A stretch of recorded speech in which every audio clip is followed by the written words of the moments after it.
Hello बच्चों, last lecture में हम लोगों ने vehicle on a inclined plane देखा था। जो हमारा रोड का सरफेस था वो इंक्लाइंड था, उसका जो आउटर एज था वो कुछ एंगल पे था, ठीक है, एंगल थीटा पे था। हम लोगों ने उस चीज़ के लिए कुछ मिनिमम वेलोसिटी निकाली थी, कुछ मैक्सिमम वेलोसिटी निकाली थी और एक मोस्ट सेफ स्पीड निकाली थी। अगर उस रोड सरफेस पे ऑयल वगैरह गिरा हुआ है और वहाँ पर फ्रिक्शन पूरा जीरो है तो उसमें उस केस में हमारी मोस्ट सेफ स्पीड कितनी होती है, सिर्फ एंगल ऑफ इंक्लिनेशन के हेल्प से हम कितनी स्पीड अपनी व्हीकल को दे सकते हैं।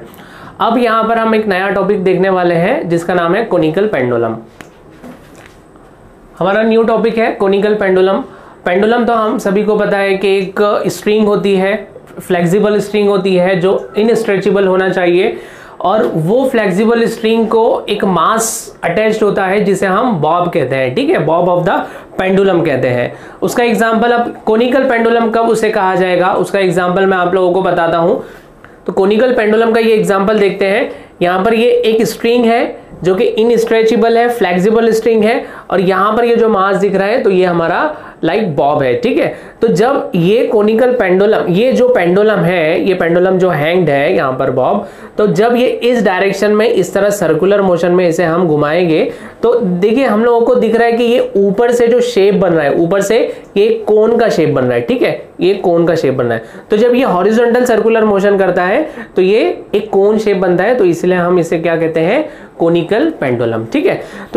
तो ये जो कोनिकल पेंडुलम है इसके हम कुछ पैरामीटर्स डिराइव करेंगे, like time period of the conical pendulum, frequency of the conical pendulum.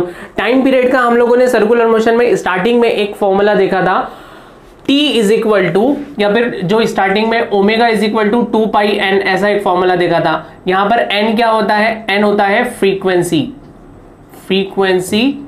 Of the circular motion, ठीक है। ये n is equal to 1/t भी हम लिखते हैं और यहां पर t क्या है, t is equal to time period है, ठीक है, ठीक है। तो यहां पर अगर n की जगह 1/t रख देते हैं, omega is also equal to 2π/t, ठीक है। तो यही फॉर्मूले को हम यूज करेंगे इस डेरिवेशन में जो कोनिकल पेंडुलम में यूजफुल रहेगा, ठीक है। अब हम पहले यहाँ पे कोनिकल पेंडुलम का डायग्राम निकाल लेते हैं, फिर उसके बाद इसकी डेरिवेशन डिराइव करेंगे। ये फिक्स सपोर्ट है, ये इसका स्ट्रिंग है, ठीक है, यहां पर ये इसका बॉब है। अब ये इसका जो मास है m, इसे हम कुछ एंगल पे ले जाके इंक्लाइन करके एंगल थीटा पे ले जाके इसे हम सर्कुलर मोशन करवाएंगे, इसे हम सर्कुलर मोशन करवाएंगे, ठीक है। ये इस सर्कुलर पाथ पे इसकी सर्कुलर मोशन होने वाली है, ठीक है। तो अब यहां पर हम देखते हैं इसमें कौन कौन से पैरामीटर आएंगे। सबसे पहले ये बॉब मास का m है, नीचे की तरफ इसका m/g आ जाएगा, ठीक है। नेक्स्ट, यहां पे ये स्ट्रिंग में टेंशन फोर्स होगा जो कि directed towards the fix point होगा, ठीक है, directed towards the fix point होगा। अब ये जो टेंशन फोर्स है, अब हमारा यहां पर अगर हम एक्सिस सिस्टम ड्रॉ करते हैं तो ये हमारा एक्स एक्सिस हो गया और ये हमारा वाई एक्सिस हो गया, ठीक है। तो अब यहां पे ये एंगल थीटा है तो यहां पर ये अल्टरनेट एंगल, ये भी थीटा हो जाएगा, ठीक है। और इस टेंशन को अगर हम स्प्लिट करते हैं, इसके अगर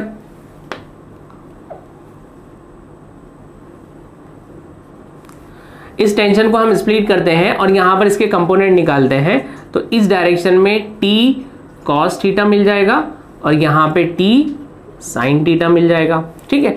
अब ये जो t sin थीटा है, t sin थीटा, ये t sin थीटा क्या एक्ट कर रहा है, it is acting like a centripetal force, ठीक है। और यहां पर हमारा होगा m/r ओमेगा स्क्वायर और mv²/r, ठीक है। तो ये हमारा सेंट्रीफ्यूगल फोर्स होगा। ये यहां पर ये डायरेक्टेड टुवर्ड्स द सेंटर है, t sin theta will act as a centripetal force, ठीक है। अब यहां पे हम इक्वेशन लिखते हैं, summation of f of x equal to 0, क्या हो जाएगा, summation of f of x t sin theta, ये positive mv²/r minus mv²/r minus t sin theta is equal to 0। T sine theta को वहां ले जाते हैं, M V square upon R is equal to T sine theta. ये हमारा first equation आ गया। ठीक है, यहां पर फर्स्ट इक्वेशन मिल गया हम लोगों को। अब यहां पर summation of F of Y की इक्वेशन निकालते हैं। Summation of F of Y equal to 0, T cos theta positive, T cos theta minus M into G equal to 0। तो यहाँ इक्वेशन बनता है M G equal to T cos theta. ठीक है, ये मेरा सेकेंड इक्वेशन हो गया। Now divide first equation with respect to 2, divide equation 1 with 2। ठीक है, अब यहां देखो M V square upon R, M V square upon R, इसकी जगह हम एम आर ओमेगा स्क्वायर भी लिख सकते हैं। यहां पे this is also equal to M R omega square. ठीक है, तो यहां पे हम divide first equation with respect to 2 कर देते हैं, M R omega square divide by M G is equal to T cos theta upon sorry T sine theta,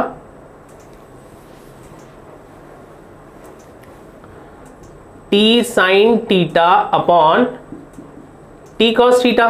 ठीक है, अब यहां से t और t कैंसिल हो जाएगा। अब यहां से t और t कैंसिल हो जाएगा, mm कैंसिल हो जाएगा।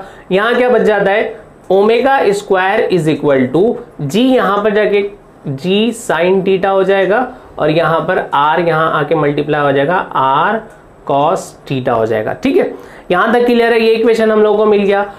अब यहां पर इस डायग्राम पे आते हैं। ये जो लेंथ ऑफ द बॉब है, लेंथ ऑफ द स्ट्रिंग है, इस डायग्राम पे आते हैं। ये लेंथ ऑफ द स्ट्रिंग है, लेंथ ऑफ द स्ट्रिंग है मेरा L। ठीक है, लेंथ ऑफ द स्ट्रिंग क्या है, L। ठीक है, यहां थीटा है। ठीक है, तो एडजेसेंट साइड पे कौन सा कंपोनेंट आएगा इसका, L cos थीटा, और ये साइड पे कौन सा कंपोनेंट आएगा, L sin थीटा। ये लेंथ हो जाएगी L sin थीटा और ये लेंथ हो जाएगी L cos थीटा। ठीक है, तो यहां पे L cos थीटा ये क्या है मेरा, this is R, this is also equal to R। ठीक है, ये क्या है मेरा, R is equal to L sin theta. तो यहां पे L sin थीटा पुट कर देता हूं, omega square is equal to G sin theta upon R की जगह L sin थीटा लिख देता हूं into cos theta sine theta cancel हो गया।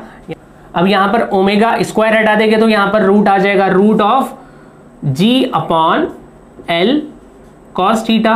ये इक्वेशन आ गया हम लोगों का। Now omega is also equal to 2 pi upon T, ये थोड़ी देर पहले इक्वेशन देखा था हम लोगों ने। So 2 pi upon T is equal to root of G upon L cos theta. ठीक है, t हम लोग को निकालना है तो t इज इक्वल टू क्या हो जाएगा, t वहां चला जाएगा, ये यहां पर आ जाएगा 2 पाई रूट ऑफ यहां के L cos theta upon G हो जाएगा। तो ये मेरा t का इक्वेशन हो गया, ये मेरा t का इक्वेशन हो गया। अब अगर हम लोगों को n निकालना है, फ्रीक्वेंसी निकालना है, n इज इक्वल टू क्या होता है, 1 अपॉन t होता है। So this will be n equal to क्या हो जाएगा, 2 pi 1 upon pi 1 upon 2 pi root of G upon L cos theta.